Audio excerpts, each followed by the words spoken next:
Sağlam Radio 93 FM dinləyiciləri, hər vaxtınız xeyir olsun. Qarşıdakı bir saat ərzində Offside efirdə olacaq.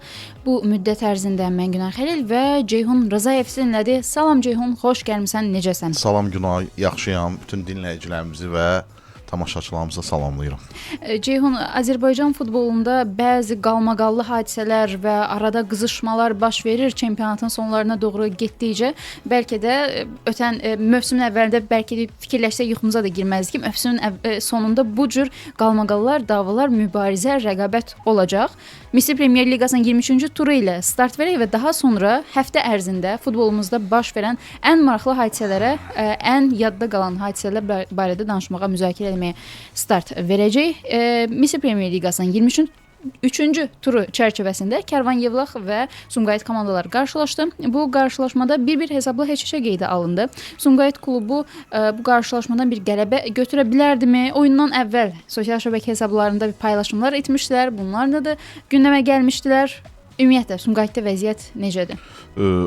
Oyundan əvvəl mən Sumqayıtın heyətinə baxanda yanımdakılara dedim ki, Sumqayıt boyunu uda bilməyəcək. Çünki bu heyətlə qələbə qazanmaq çətindir. Nəzərə almaq lazımdır ki, səfərdə oynayırsan, meydança amili var, süni örtüklü meydançadır və Kəpəzədə Kərvanın da mütləq xalqlar lazımdır ki, onlar da son çırpınışlardır. Premyer Liqada qalmaq istəyirlər, tərk etmək istəmirlər. Gözlənilirdi. Açığı mən gözləyirdim ki, Sumqayıt büdrəyəcək və büdrədi də. Sumqayıtın vəziyyəti yaxşı deyil. Komanda qışa qədər çox xal toplamışdı. Mövsümün sürpriz komandası idi qışa qədər. Və birdən-birə qışdan sonra komanda dayandı. Ötən ilki Araz Naxçıvanı mənə xatırladır. Ötən ildə Araz Naxçıvan qışa qədər yaxşı gedirdi. Xeyli xal toplamışdı. Qışdan sonra elə bir ki, o maşını sürəndə belə əyləcə basır. Kimsə belə ayağını bastırır, dayanır. Sumqayıtda da həmin vəziyyət idi. Nəyə görə? Bizdə Azərbaycan çempionatında həmişə qışa qədər daha rahat keçir istənilən komanda. Qışdan sonra çətin olur. Qışdan sonra çünki bütün klublar qışda başlayırlar güclənməyə, əyrəsilərini görürlər. Deyək ki, Avrokubokları hədəfləyənlər də güclənir, Premyer Liqada qalmaq üçün mübarizə aparanlar da. Sumqayıt biz baxırıq ki, yaxşı güclənə bilmədi və bunun da acısını çəkir və artıq %100 əminliklə demək olar ki, Sumqayıt bu mövsüm Avropaya gedə bilməyəcək. Klub rəhbərliyi də bəzi qərarlar qəbul edib, daha çox akademiyanın gənclərini oynatmaq istəyirlər, amma oynatsınlar. Amma fakt odur ki, bu mövsümki hədəfə çata bilmədi Sumqayıt. Və digər qarşılaşma Şamaxı və İmişli komandalar arasında baş tutdu ki, İmişli qazandığı o xallarla, bir xalla artıq turnir cədvəlinin son pillələrindən kifayət qədər aralaşmağa başlayır. İşini artıq hazır edib mövsüm sonuna qədər. İmişli, yəni düzdür, İmişlinin məsələn Qəbələ ilə oyunu qalıb, Kəpəzən oyunu qalıb. Məsələn, hər iki oyunu uduzsa, İmişli hətta 11-ci pilləyə də enə bilər. Amma bu uduzsa abstraktdır da, yəni fakt odur ki, İmişli qələbə qazana bilmir, düzdür, çoxdan da. Amma yavaş-yavaş bir xal yığır və bu günləri əminliklə məsələn üçün demək olar ki, artıq İmişli sonuncu olmayacaq.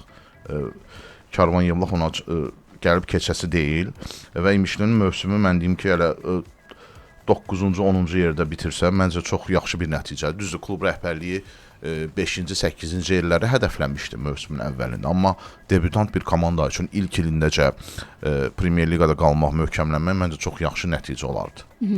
Bu turun iki ən böyük hesablı qələbələrindən biri növbəti maçda, bu maçda baş verdi. Qarabağ Araz Naxçıvanı 6-0 hesabı ilə məğlubiyyətə uğratdı və göstərdi ki, Misir Premyer Liqasında bitdi deməyincə bitməz. Həqiqətən də o qədər asan bir oyun oldu ki, Qarabağ üçün də. Komanda sanki məşqə çıxmışdı futbolçular. Bəlkə məşqdə məsələn iki tərəfli oyun keçirsəydi Qarabağ komandası, deyək ki, meydançanın 11-li, bir də ehtiyatda qalanlar. Qarabağ üçün bundan daha çətin keçərdi. Araz Naxçıvan yəni meydana niyə çıxmışlar bilinmədi. Hər cürə qol vurdular. Cəmi meydançasının içərisində paslaşırdılar. Araz Naxçıvan cəmi meydançası içərisində Qarabağın futbolçuları. Və oyundan sonra Demçenko, Araz Naxçıvan baş məşqçinin açıqlaması məncə çox qalmaqallı açıqlamadır. Deyir, bu günlər meydanda iki qrup var idi. Oynamaq istəyənlər, oynamaq istəməyənlər. Yəni, bəzi futbolçuları mübarizə aparmamaqda, oynamamaqda. Xatırlayırsansa, komandaya xəyanət eləməkdə ittiham edir baş məşqçi. Xatırlayırsansa, bu fikri əslində Elmar Baxşıyev də Bəli, Elmar Baxşıyev də səsləndirmişdi. o istefasından bir neçə tur əvvəl 1 ya 2 oyundan sonra demişdi ki, bəzi futbolçular mübarizə aparmalılar. Yəni bu nə deməkdir ki? Elə şey ola bilər. Sən maaş alırsan, klubun oyunçususan, amma xəyanət edirsən də, demək ki, sən öz komanda yoldaşlarına aldığın məvacibin haqqını vermirsən. Yəni Araz Naxçıvanda qəribə şeylər baş verir. Yəni düşünmürəm ki, Demçenko oturub Elmar Baxşıyevin keçmiş açıqlamalarına və yaxud da Ukraynada həmin o açıqlamaları oxusun həmin müddətdə. Yox, əlbəttə yox. Amma artıq ikinci dəfə belə bir fikir səslənirsə baş məşqçi tərəfindən. Demək, əgər həm Azərbaycan məşqçi də bunu deyir, sonra yerinə gələn Ukraynalı da bunu deyirsə, demək ki, var da. Yəni bunlar havadan sudan danışmırlar ki, yəni böhtan ata bilməz ki, öz futbolçusu. Məşqçi də o hər şeyi daha yaxşı görür. Bilir ki, məsəl üçün kimin potensialı nədir? Əsaslı burada məsələ rəqibə asanlıqla məğlubiyyətdən gedir. Yəni sən qaçmırsan, mübarizə aparmırsan. Bəlkə komandanın futbolçularının maliyyə, məvacib tərəfindən bir problemləri var ki, ona görə həvəssiz meydana çıxırlar, oynayırlar. Yəni çox maliyyə problemi olacağını düşünmürəm komandanın. Çünki onsuz da federasiyadan gələn dövlətin dotasiyası ilə hər ay onsuz pul gəlir komandanın, yəni xəzinəsinə, kassasına. O baxımdan mən çox da məvacib problemi olduğunu düşünmürəm. Sadəcə ola bilsin komandanın içərisində idarə etmədə bir-birinə zid iki qrup var və onların oyunudur. Bu da ola bilər. Mən bunu istisna etmirəm. Turun digər qarşılaşması Qarabağın futbolçuları ilə bağlı bəzi detallar var. Buna daha sonraki dəqiqələrdə yenidən qayıdacaq. Turun digər qarşılaşması isə Zirə və Kəpəz komandaları arasında baş tutdu. Bu görüş bir qədər gözlənilməz bir nəticə qeydə alındı. 2-2 hesablı, bir qədər bol qollu heç-heçə gördük. Əslində Zirə oyuna yaxşı başlamışdı. Hesabı da açdı. Amma sonradan Kəpəz özünə gəldi və Zirə çətinliklə, yəni bir xalı xilas etdi. Kəpəz ümumiyyətlə qeyri-sabit komandadır. Gah görsən belə parlaq oyunları olur, gah da belə çox sönük, zəif oyunları olur. Bir xal əslində hər iki komanda üçün yaxşı oldu. Zirəyə o baxımdan ki, Zirə yenə də Avrokubok zonasındadır, 4-cü yerdədir. Məsələn, Araz Naxçıvandan indi ən yaxın izləyicisindən 6 xal öndədir. Sonra 10 tur var, amma 6 xal ciddi rəqəmdir. Araz Naxçıvandakı böhranı nəzərə biz alsaq. Kəpəzdəki Qəbələ ilə sonuncu 11-ci olmamaq üçün mübarizə aparır. Qəbələnin uduzluğunu nəzərə alsaq, yəni Kəpəz uduşlu çıxdı. Yəni bu dəqiqə Kəpəz Qəbələdən bir xal öndədir. Və digər qarşılaşma Neftçi və Turan-Tovuz komandaları arasında baş tutdu. Bu görüş Neftçinin meydanda keçirilən qarşılaşmada Turan-Tovuz 1-0 hesablı qələbə qazandı və bununla da mövsümün gedişatında onsuz da Neftçinin artıq get-gedə Avrokuboklar şansı azalmışdı. Bununla da bəlkə də artıq tamamilə bitmiş oldu. Həqiqətən maraqlı oyun oldu. Əsas da bu oyuna maraq qatan, rəng qatan, o atmosferi yaradan azarkeşlərdir. Hər iki komandanın azarkeşləri. Həm Neftçi azarkeşlər, zaten Neftçi azarkeşlərini bilirik ki, ölkənin ən yaxşı azarkeş qruplarından biridir. Tovuz azarkeşləri də gəldilər, komandalarına çox yaxşı dəstək oldular.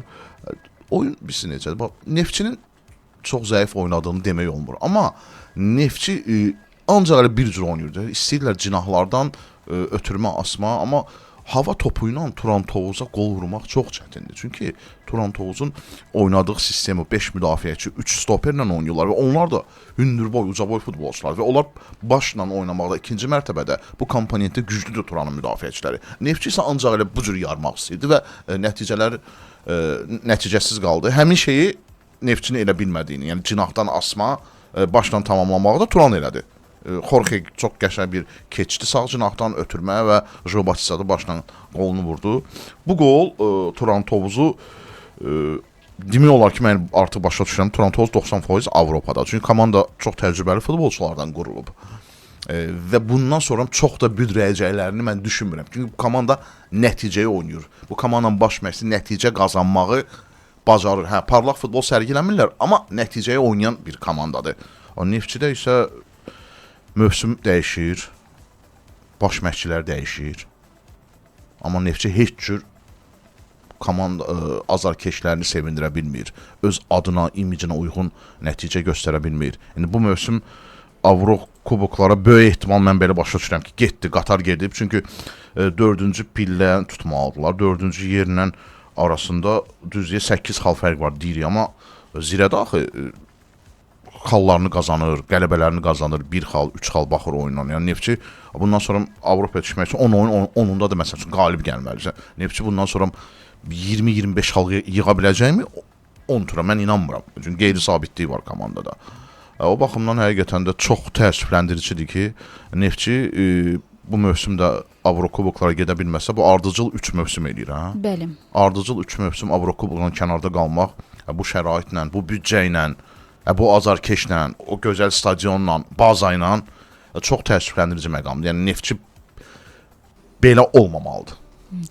Fikir versən, ümumiyyətlə cari mövsüm ərzində az öncə elə adını çəkdiyin Sumqayıt klubu yerli gənc futbolçularına şans verir. Eyni zamanda komandanın Premyer Liqanın liderlərindən olan Sabah, yeri gələndə Xəyala və yaxud da digər komandamız Qarabağ, Azərbaycanlı futbolçularına, yerli futbolçularına şanslar verir. Maraqlıdır ki, elə mövsümün əvvəlindən bəri Neftçidə top ulduz gənc Azərbaycanlı talantlar olsa belə yavaş-yavaş itirməyə doğru gedirlər. Bu mövsümün əvvəlində Rıza Cəfərovla başladı və indi əslində Murad Məmmədova o qədər də şans verilmir. Start heyətdə şans verilmir. Neftçinin əvəzedici heyətində çox yaxşı istedadlı futbolçular var. Mən əminəm ki, 19-ları izləmirəm, 19-da da var, 17-də var. Çünki Neftçinin Uşaq Futbol Akademiyası məktəbi həmişə yaxşı olub. Bir də Neftçinin adı olduğuna görə valideynlər həmişə çalışıblar ki, uşaqlarını ora qoysunlar.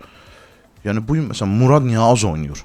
Murad yəni artıq sən hədəfdən uzaqlaşmısan, demək olar uzaqlaşmısan. Gənclərə də şans vermək lazımdır. Bu gün Neftçinin əvəzedici heyətindən çıxan Rüfət Abbasov, sol cinah müdafiəçisi milli komandaya qədər yüksəldi. Şamaxıda ikinci mövsümdə əla çıxış edir. Sabit, sizin Rüfətə niyə şans vermədiniz ki? Neftçidə əlinizin altındaydı. Bu cür futbolçunu buraxarlar. Bu gün Neftçidə sol cinah müdafiəçisi yoxdur. Sek olmayanda Turan Tozlan oyunda Wingeri müdafiəçi oynatdılar. Ortiz müdafiəçi deyil axı. Səndə Rüfət Abbasov kimi futbolçu var idi. Niyə onu əldən buraxdınız ki? 2 il qabaq. Ceyhun, musiqi və reklam fasilemiz olacaq. Daha sonra müzakirəmizə qaldığı yerdən davam edəcək. Dinləyicilərimiz dalğanı dəyişməsinlər. Salam Radio 93 FM-də qalın. Son olaraq Turantovuzun Neftçi üzərində qələbəsindən danışdıq və Turantovuz bu qələbədən sonra və eyni zamanda Azərbaycan kubokunda da mübarizəni davam etdirməklə Avrokubokları bəlkə də demək olar ki, təmin edib və komandanın bir uzun müddətdən sonra yeni rəhbərlik altında, yeni sponsor altında nəhayət bir uğrunu, daha da xeyrini görə biləcəklər. Avropa meydanlarında. Çoxdan istəyirdilər bunu. Mən komandanın himayədarı Ehtiram Quliyev, Ehtiram bəy adına sevinirəm. Nəyə görə? Yəni o neçə ildə artıq komandanı götürüb, yəni futbol çox vəsait tələb edən sahədir. Yəni futbolda 5 manat, 10 manat xərcləmirsən. Böyük vəsaitlərdən söhbət gedir. Komanda üçün Kürdəxanada müasir baza tikir. Stadionun ot örtüyünü dəyişdirdi, süni örtükdən. Yəni mən bilirəm ki, orada uşaq futboluna çox diqqət ayrılır Tovuzda. Tovuz həmişə öz futbolçu potensialına seçilir. Bir də o rayonda ümumiyyətlə futbol istedadlılar çıxır da. Məsələn, Azərbaycanda bəzi bölgələr, rayonlar var ki, oradan ənənə olmayıb. Yəni Sovetin vaxtından futbolçu çıxmayıb. Amma Tovuzdan həmişə çıxıb. O baxımdan ən çox onun adına sevinirəm ki, axır ki, belə deyim də, o əkdiyi ağacının meyvəsini yeyəcək bu il komanda Avrokuboklara getməklə və bəlkə də bu onu biraz da həvəsləndirəcək. Ola bilsin, növbəti mövsüm biraz da büdcəni artırsın, daha keyfiyyətli futbolçular cəlb oluna bilər komandaya. Bu baxımdan yəni sevindirici haldır. Tovuzun Avropada iştirak etməsi. Və turun son qarşılaşması Sabah və Qəbələ komandaları arasında 7-1 hesablı bir qələbəsi qeydə alındı Sabahın. Son olaraq Azərbaycan kubokunda 4-1 final mərhələsində elə bir qarşılaşma ortaya qoymuşdular ki, əslində gözləmirdik ki, nəticədə belə bir nəticə ümumilikdə qeydə alınacaq. Lakin bu formada komanda 7-1 hesablı qələbəyə sevinmiş oldu. Mən açığı oyunun Sabah üçün çətin keçəcəyini düşünürdüm. Amma gözlədiyimdən qat-qat asan qələbə oldu Sabah üçün. Yəni həqiqətən Sabah mükəmməl oynayır. Cinahlardan gəlirlər, mərkəzdən yarırlar. Yəni məsələn Velko Simic oynamırdı. Mən düşünürdüm Simicsiz necə oynayacaq bu komanda? Çünki ən önəmli komandada futbolçulardan biridir Velko Simic. Mən də çox onu bəyənirəm, dəfələrlə demişəm. Amma onsuz da əla oynadılar. Demək ki, bu komandada artıq bir sistem var, mexanizm işləyir. Simic olmur. Məsələn yerinə deyək ki, Paris oynayır, amma komanda əla oynayır. Yəni Sabah son 10 tur qalıb Qarabağı 7 xal qabaqlayır. Düz Qarabağın Neftçi ilə bir ehtiyatda bir oyunu var. Gedir, sabah gedir, Avropaya gedir və tarixində ilk dəfə çempionluğa bu qədər yaxındır. Qəbələ barədə isə o qədər də yaxşı deyil vəziyyət. Həm 7-1 hesablı məğlubiyyət, eyni zamanda turnir cədvəlində son yerlərində qərarlaşıblar. Outsiderliyə namizəd komandalardan biridir və eyni zamanda bu məğlubiyyətdən sonra komandanın baş məşqçisi Kakabert Tsxadzadze oyundan sonra barmağı ilə hədələdi. Bu görüntülərdən azarkeşlərə o hədəni göstərdiyi görünürdü. Azarkeşlər deyəsən istefa çağırıblar, Bəli. o da ona görə barmaq silkəliyib. Sabaha qarşı bu məğlubiyyət Tsxadzadzenin sonunu gətirə bilər. Mən bu gün sosial şəbəkələrdə gördüm ki, Qəbələ azarkeşlər də birbaşa klub rəhbəri Fariz bəy, Fariz Nəcəfovu işarələyib deyiblər ki, biz Kakabert Tsxadzadzeni göndərin. Demək ki, azarkeş istəmir baş məşqçini. Əslində Kakabert Tsxadzadzeni sonunu bu qədər az xalı yığmağı gətirə bilər. Çünki komanda 11-ci pillədədir. Yəni Qəbələ əslində ümumi sezonu götürsək, yəni pis oynamır. Yəni yaxşı oyunlar da olub. Sadəcə nə bilim o qədər çox bəsti səhvlərə yol verirlər ki, heç nədən nə bilim qırmızı kart alırlar, adi penalti. Oyunların birində top hətta Qəbələnin futbolçusu görmür topu, arxasına dəydi, düşdü rəqibin önünə, qol vurdular. Məsələn, qışda gələn futbolçulardan bəziləri ümidləri doğrultmur. Sol cinah müdafiəçi Turan Manafovu oyunun gedişində əvəzlədi. Yəni, məncə, ümumiyyətlə, gərəksiz transfer idi. Sən komandada o cinahda oynaya bilən Nuğay var, Nuğay Rəşidov, Nicat oynaya bilər. Birinci liqada bu uşaqlar oynayıblar. Turan gəlib, yəni komandaya kömək eləmədi, komandanı gücləndirmədi. Yanlış bir transferdir Qəbələ üçün. Və Sabah barədə danışmışıqsa və Misir Premyer Liqasına 23-cü tura yekun vurmuşuqsa elə Sabah barədə davam edəcəyik. Son günlərdə ölkə gündəmini, futbol ictimaiyyətini zəbt edən bir hadisə vardı. Sabahın məşqçisi ədəbsiz hərəkət etmişdi. Qarabağ Sabah maçında, qarşılaşmasında Qarabağın məşqçi skamyasına qarşı və bundan sonra bir qarşılıqlıq yaranmışdı və daha sonra isə AFFA-nın son intizam komitəsinin iclasında bu hadisə cəzalandırılmayaraq bir qərar verilmişdi. Və bundan sonra futbol ictimaiyyətində bir rezonans doğurdu, ajotaj yarandı ki, niyə həmin və görüntülər də hətta sonradan ortaya çıxdı ki, niyə bu hərəkətinə görə həmin məşqçi cəzalandırılmayıb. Demək, ümumiyyətlə əsasnaməni bilmək lazım. Niyə cəza verilmədi? Əsasnamədə çünki deyilir ki, AFFA nümayəndəsinin oyundan sonra qeydləri olmalıdır və hakimlərin. Hakimlər də bu insidentlə bağlı heç nə yazmayıblar. AFFA nümayəndəsi də yazmır və üstəlik də görüntü yox idi ortada. Ona görə də İntisam Komitəsi qərar vermədi. İntisam Komitəsinin rəhbəri Erkin bəyin bir açıqlaması vardı ki, yəni bunun hüquqi əsas olmalıdır. Hüquqi əsas yoxsa biz necə cəzalandıraq? Və görüntü çıxandan sonra AFFA rəhbərliyi dərhal reaksiya verdi ki, artıq görüntü varsa biz növbəti İntisam Komitəsində qərar qəbul edəcəyik və qərar da verildi. Və bəli, qərar açıqlanıb rəsmi olaraq da komandanın məşqçisi, Sabah klubunun məşqçisi Valeriyo Zudas 7 oyunluq cəzalandırılıb və klub 15.000 manat məbləğində cəzalandırılıb və eyni zamanda Qarabağ klubunda da cəzalandırılanlar var. İki məşqçiləri Müşfiq Hüseynov və Zaur Tağzadə 6 oyunluq cəzalandırılıblar və 12.000 manat ümumilikdə cərimə ödəməli olacaqlar. Yəni hər iki klub bu məsələdən ziyanlı çıxdı. Araz Naxçıvan oyundan sonra Qurban Qonaq bu barədə sual veriləndə dedi ki, gəlin bağlayaq, söhbəti keçsin. Bilsən niyə görə? Bilirdi ki, sabaha cəza veriləcəksə, onun 2 dənə köməkçisi qaçdı üstünə də, o Zudusun üstünə. Müşfiq Hüseynov, Zaur Tağzadə bilir ki, bunları da cəza verəcək. Ona görə Qurban Qonaq dedi ki, gəlin məsələni bağlayaq. Amma görsən, məsələ bağlanmadı. Şişdi, görüntü ortaya çıxandan sonra Qarabağ yəni Sabahdan daha ziyanlı çıxdı. Sonra düzeyində Zudasa da 7 oyun verdilər. 15.000 manat cərimə verdilər. Amma Qarabağda 2 məşqçini itirdi. Yəni pul əslində Sabah Qarabağ kimi klublar üçün 12.000-15.000 problem deyil vermək. Orada söhbət məşqçilərin cəzalanmasından gedir.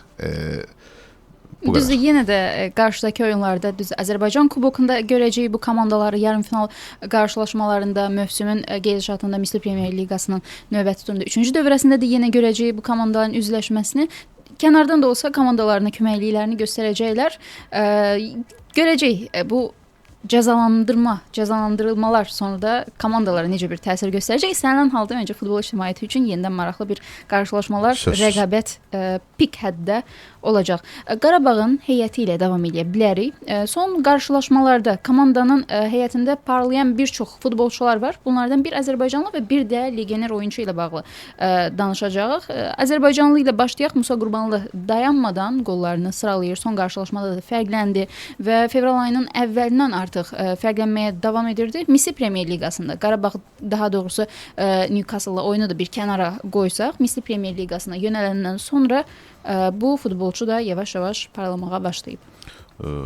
Qarabağın əsas hücumçusu Camilo Durant da biz bunu bilirik. Durant bu dəqiqə başqa səviyyədə oynayır. Qarabağda bir mərkəz hücumçusunu oynayır. Belə də Musa Qurbanlı oyunun ikinci hissəsində son dəqiqələrdə 15, 20, 25, 30 çıxır meydana və komandaya xeyir verir. Nəyə görə? Çünki Musa Durandan fərqli, məsələn, Duran belə gəzən, topla cinaha meyilli olan, cinahda oynamağı bacaran bir futbolçu profilli tipidir. Musa Qurbanlı isə sırf taran tipli mərkəz hücumçusu. Musa sən bəstə topla, ötürmələrlə təmin elə, yerlə, göynə, Musa vuracaq qollarını. Bu qolçuluq, çünki bacarığı var.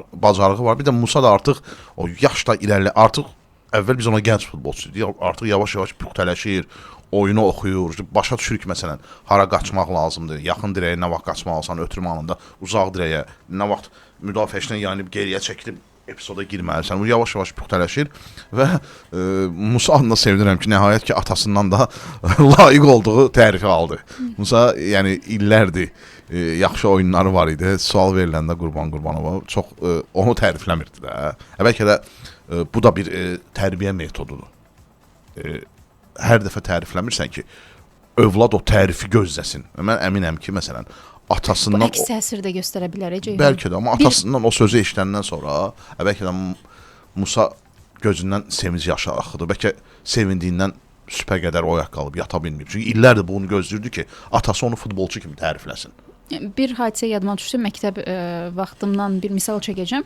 Bir müəllimimiz var idi və qızı da eyni zamanda bizlə oxuyurdu, eyni sinifdə oxuyurdu və qızın həddindən artıq hamının yanında çox üzərinə gedirdi. Əgər bir şeyi digər başa düşməyibsə, o zaman digər şagirdlərin yanında da elə deyirdi ki, bunu niyə bacarmamısan, onu niyə bacarmamısan. Mən o qızın yerinə olanda özümü çox pis hiss edirdim və dəyişir əslində psixologiya burada, futbolda, məktəbdə, amma əks təsir də göstərə bilərdi. Həm Musa Qurbanlı, həm də Qurbanov yaxşı qurtarıblar bu məsələdə. Camilo Duran barədə danışdım və Duranla davam edə bilərik. Kolumbiya milli komandasına dəvət aldı, oynayacaq, lakin yoxlama maçları üçün təlim məşq toplanışına dəvət alıb. Martın 26-sında Xorvatiya və 3 gün sonra isə Fransa ilə qarşılaşacaq. Bu komandalar yoxlama oyunlarına çıxacaqlar və Camilo Duran'ı da bəlkə də görə bilərik Kolumbiya milli komandasında. Camilo Duran'ın Kolumbiya millisinə çağırılmasına ən çox sevinən Duran özüdür. Bir də ki, Qarabağ rəhbərliyi. Baha qiymətə satacaqlar. Zaten Çempion Liqasında 5 qol vurub adından söz etdirmişdi. Layiqli də çağırılır milli komandaya. Amma Duran'ın mən əminəm ki, təklifləri var, yayda gələcək. Amma millidə də oynasa, orada da 1-2 qol vursa, məsələn, deyək ki, 5 milyon avro təklif gələcəksə, 2-yə qalxacaq, 10 milyon olacaq qiyməti. Ona görə də buna ən çox sevinən Qarabağ rəhbərliyidir ki, baha qiymətə sata biləcəklər Duran'ı. Və bir də mövsümün sonuna yavaş-yavaş yaxınlaşırıq. Kubokun qarşılaşmaları, cütləri artıq ötən həftədən də bəllidir.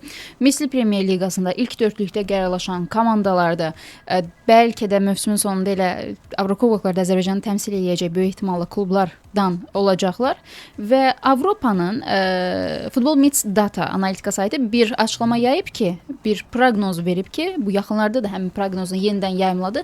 Azərbaycandan 2 klub Avrokubokların əsas mərhələsində iştirak edəcək. Bunlardan biri Konferans Liqasında, digəri isə Avropa Liqasında mübarizə aparacaq, Azərbaycanın bayrağını dalgalandıracaq.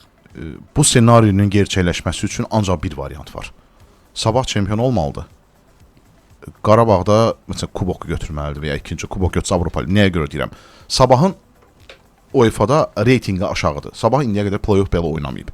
Yəni Sabahın məsələn Konferans Liqası ilə başlayıb, Avropa Liqası ilə başlayıb, Konferans Liqasının əsas mərhələsinə qalacağına əmin deyiləm. Çünki reytinqi aşağı olduğu üçün güclü komandalar qarşısına çıxacaq. Amma Qarabağ reytingi yüksəkdir. Yəni Sabahın belə deyim, konferans liqasının əsas mərhələsində qalması üçün Sabah çempion olmalıdır. Çempion olmalıdır ki, orada uduzsa belə düşsün Avropa liqaya, ya Avropa liqanın əsas mərhələsində qalsın, ya da konferansın. Və Qarabağla bağlı bir qədər də davam edəcək komandanın sabiq futbolçusu Nəriman Axunzadə artıq Amerikadadır. Bir neçə gündür ki, ora çatıb və Columbus klubunun da məşqlərinə qoşulub. Sosial şəbəkədə də artıq klub MLS təmsilçisi Nərimanı təqdim elədi və məşqlərə də qoşulub. Orada da məşqdə qollarını vurur, sıralayır. Nəriman barədə sosial şəbəkədə paylaşımlar görmüsən. Sənə necə bir ilkin təəssürat buraxdı, bölüşdü? Çox gözəl tanıtım idi. 3 gün Nəriman oradadır. Artıq 2 məşqə çıxıb komandası ilə və özü də deyib ki, qarşıma hədəf qoymuşam, özümü göstərmək istəyirəm burada. Mənim üçün yeni bir macəradır. Uğurlar, ancaq Nərimana uğurlar. Artıq onu izləyəcəyik. Bizim xaricdə təmsilçilərimiz azdır. Yəni yaxşı çempionatlarda oynayan təmsilçilərimiz azdır və bir xaricə gedən Avropa, indi ilk Amerikadakı ilk təmsilçimiz Nəriman olacaq. Bunları görəndə biz sevinirik və onların oynamasını, uğur qazanmasını istəyirik ki, Azərbaycan futbolunun imicini qaldırsınlar. Həmin ölkədə klublar bizim digər futbolçulara da maraq göstərsin. Məsələn, Gürcülər necə getdilər Avropaya? 90-cı illərdən başladılar oynamağa. Bundesliqada özlərini göstərdilər. Bundesliqaya yol açıldı. İtaliyada özlərini göstərdilər. Fransada oralara yol açıldı. İngiltərəyə həmçinin. O baxımdan bizimkilər getdikləri ölkədə tək özlərini təmsil eləmirlər, həm də Azərbaycan futbolunu təmsil edirlər. Bunu unutmamalılar. Nərimana uğurlar və bilsin ki, bütün Azərbaycan artıq onun oyunlarına baxacaq və onu dəstəkləyəcək. Bəli. Və Çempionlar Liqasında bu gecə və ötən gecə 8-1 final mərhələsinin qarşılaşmaları start götürüb bir qədər Avropa futbolu ilə, Avropanın ən böyük futbol turniri ilə davam edəcək. Qarabağı görməmək necə bir hiss elətdirir Ceyhun səndə? Adətən heç digər klubların maçlarına nəzər belə salmırdıq. Ancaq Qarabağın oyunu bu vaxtlarda, oyun həftəsində gündəmdə olurdu. Həqiqətən neçə aylıq bir macəra oldu Qarabağın bu ilk Avropa çıxışı. Ancaq həmin oyun həftələrdə həqiqətən ancaq Qarabağın oyunları ilə yaşayırdıq. Sağ olsunlar, yəni bizə play-offu yaşatdılar Çempionlar Liqasında. Görmədiyimiz günü göstərdilər. Dünən isə təsəllini biz Qalatasaray ilə tapdıq. Qalatasaray o qədər qəribə komandadır ki, bu komandada bir Avropa ruhu var da, Avropa Fatihi sözünü elə belə demirlər də Qalatasaray. Bax buna görə. Bax nəsillər dəyişir, futbolçular dəyişir, məşqçi dəyişir. Amma bu komanda Avropada başqa cür oynayır. Məsələn, çempionatda zəif çıxış etdiyi vaxtlarda belə, mən danışıram deyək ki, 8 il, 10 il bundan qabaqda, onda belə Avropa oyunlarında yaxşı oynayır. Bu komandanın elə bir içinə Avropa oyunlarda xüsusi bir aslan girir. Aslan girir, güc girir. Aslan da kükrüyür. Aslan da bu elə belə demirlər də aslan. Aslan elə həmişə aslandır. Şir həmişə şir. Şir həmişə şirdir, mənim gəlir. Qalatasarayın dünənki qarşılaşmada Liverpoolu məğlub eləməsi və eyni zamanda cavab oyununda da suallar doğurur ki, necə olacaq Merseyside təmsilçisi, çünki Türk klubları ilə Liverpoolun vəziyyəti o qədər də yaxşı olmayıbdı. Qarabağdan da bunu misal çəkmək olar. Qalatasaray cavab oyununda şans təbii ki var, çünki hər oyun oynanılmıyor, amma çox çətin olacaq da. Yəni İstanbuldakı oyundan 10 qat artıq çətinlik çəkəcək Qalatasaray. Əlbəttə ki, Liverpool daha səviyyəli komandadır Qalatasaraydan. Daha keyfiyyətli futbolçular var. Biraz şans da Qalatasarayın tərəfində olsa, erkən qol buraxmasalar, o panikaya düşməsələr, bəlkə də mərhələni keçmək olacaq. Amma mən düşünürəm ki, çətindir. Yəni Liverpoolu daha yaxın görürəm də mərhələdə. Gecənin digər qarşılaşmaları Atalanta, Bayern Münhen komandaları arasında baş tutdu. 6-1 hesabla Bavariyanın qələbəsi var. Atletico Madrid 5-2 hesabı ilə Tottenhamə qalib gəldi. Newcastle isə Barcelona ilə 1-1 hesabla heç elədi. Bu gecə baş tutacaq bəzi maraqlı qarşılaşmalar yenə var və bunlardan əsas diqqətdə olacaq görüş Real Madrid və Manchester City komandaları arasında baş tutacaq. Deyəsən Madriddə dünənə qədər hələ də biletlər satılmamışdı. Kral klubuna heç azarkeşləri tərəfindən belə o qədər də ümid yoxdur ki, gecəki qarşılaşmada qalib gəlsinlər City-yə. Madrid də Madriddə, Real Madrid də yəni Avropanın ən titullu klubudur. Bayaq Qalatasaray haqqında dediyimizi Reala da aid edək. Yəni bu komanda hər nə qədər işləri yaxşı getməsə daxili çempionatda Avropada başqa cür oynayır. Həqiqətən bizi çox maraqlı bir oyun gözləyir. Səbirlə bu oyunu gözləyirəm, baxacam da. dünənki oyunlarda məsələn Newcastle-a baxdım, Newcastle Barcelona bir hissə. İngiliscə oynamaq çox çətindir. Yəni onlar elə bir temp verirlər ki, çətindir. Barcelona kimi komanda belə Newcastle-la bacarmadı. Düzdür, yenə oyun indi İspaniyada olacaq. Barcelona cütün favoritidir. Amma digər oyunlarda isə artıq hər şey aydındır. Yəni Atalanta ümumiyyətlə müqavimət göstərə bilmədi Bavariyaya. Həmçinin də Tottenhamdə 3 topluq fərqi çətin ki, aradan qaldıra bilsin. Gecənin digər qarşılaşmaları Bayer Leverkusen Arsenal arasında başlayacaq. PSG Chelsea ilə qarşılaşacaq. Bodo Glimt Sporting ilə üz-üzə gələcək. Bu qarşılaşmalardan PSG Chelsea oyunundan bir təxminin var? PSG-nin daha favoriti görürəm. Amma Arsenal ümumiyyətlə mənə görə bu mövsüm yəni əla oynayırdı. Arsenal bəlkə də Çempionlar Liqasını qazanmağa bir nömrəli namizəd mən Arsenalı görürəm. Çox Arteta əla bir komanda formalaşdırıb Londonda. Ümumiyyətlə bu gecə bizim maraqlı qarşılaşmalar gözləyəcək. Çempionlar Liqasında 8-də 1 final qarşılaşmalarında hər birimiz izləyəcəyik. Diqqətlərimiz burada olacaq. Və bir transfer xəbəri ilə, iddiası ilə verilişimizə davam edəcəyik. Verilişimizin son dəqiqələridir və Qarabağ klubundan xəbər yayılıb ki, müdafiəçi gətirmək istəyir. Özü də Braziliyadan Marcelo Ajulu adında mərkəz müdafiəçisidir. 23 yaşı var. Transfer marketdə qiyməti 100.000 avrodur və Qarabağ deyilir ki, ilkin təklif göndərib, lakin Braziliya klubu Sport Recife razılaşmayıb. Bilsən niyə razılaşmayıb? Qarabağ bilirlər axı Çempionlar Liqasında oynayıb 30 neçə milyon, 40 milyon avroya yaxın pul qazanıb. Deyir, yəni məsələn 5 Qarabağ təklif verirsə onu istəyirlər. Deyir ki, pulunuz var da bizə də verin. Bəli, futbol biznesdir artıq. Əvvəl məsələn 300.000 avroya alacağın futbolçunu artıq alamayacaqsan. Səndən 600.000 istəyəcək, 1 milyon avro istəyəcəklər. Verilişimizin artıq son dəqiqələrdir. Ceyhun, təşəkkürlər. Mən təşəkkür. Gəldiyin üçün, maraqlı söhbətin üçün, mən dinləyicilərimiz üçün də maraqlı bir veriliş, efir oldu. Sağollaşıram sabaha qədər dinləyicilərimizlə. Sabah yenidən ofsayda düşməyi unutmayın. Hələlik özünüzdən müğayət olun.